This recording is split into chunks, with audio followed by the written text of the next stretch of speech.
More and more, especially with younger fans, this is more specific to sport now. We have seen recent research that said that less than 50% would identify as sports fans. Doesn't mean they're not into basketball. Doesn't, as I said, doesn't mean they're not into the players. It just means they don't see themselves tuning into ESPN, on a regular basis to watch every single game that's being played. But at the same time, they are following specific players, specific athletes.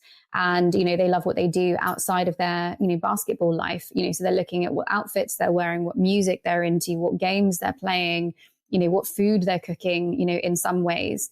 And they want to connect with them on that level.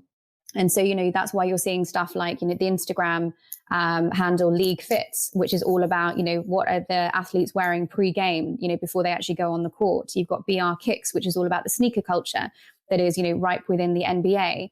And there are huge followings, for those things. And again, it doesn't necessarily mean that they're not of value, and that you could actually access fans that way and bring them in through sneakerhead culture, through, as I said, the fit culture that, is popping up more and more at the moment. It could be through music associations.